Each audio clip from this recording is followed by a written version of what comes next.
Hi everybody! Our next stop is a nice beach on the east side of San Francisco Bay, between Alameda Naval Air Station and Oakland International Airport. I suspect that many people driving on the ever-busy Highway 880 have no idea about this place, with its gorgeous views of San Francisco's skyscrapers and a quiet spot to spend a Sunday afternoon.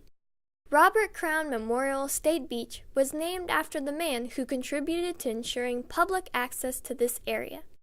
In the early years of the 19th century, it was known as Coney Island of the West for its long stretch of sand, probably the longest in the entire Bay Area, its warm water, although quite contaminated by now, and for its multiple social events like concerts, beach games, carnival rides, and so on. I bet people with metal detectors have had lots of fun cleaning the sand of precious metals. We visited the place a few years ago, collecting probes of water for a school science project.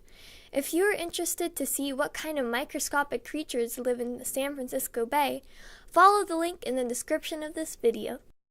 Please keep in mind that the Oakland area undergoes transformation due to fast development, although we hope that this little beach will stay more or less the same. Here's the address of the public building across the street for your GPS.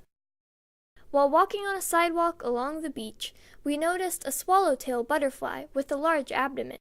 It was flapping its wings frequently while flying from one plant to another, apparently ready to lay eggs.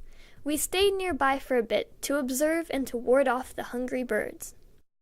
Butterflies can be quite selective in terms of the plant species they lay eggs on. Swallowtail caterpillars like to gorge on parsleys. In California, this species is known to have a few generations from spring to fall, and people who grow the butterflies as a hobby search for their tiny round-shaped eggs on the plants like fennel or anise. Then they let the caterpillar grow by feeding them parsley from a grocery store.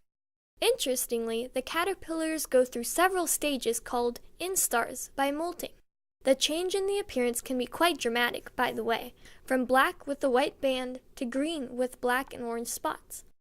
We, however, prefer to watch animals in nature, and if you are not ignorantly rushing to pass by, you can actually see many wonderful things indeed. There is a little park near the airport with trails where you can walk along the shores of the San Leandro Bay. We parked near a model airplane field at the intersection of Doolittle Drive and Harbor Parkway and took a walk to Bay Farm Island Bridge, observing the wildlife. Here is a non-venomous gopher snake, very common and not dangerous. To an untrained eye, it may look like a rattlesnake, but it is not. If you see it, please do not harm it, and, for the record, we do not approve of catching animals in their natural environment.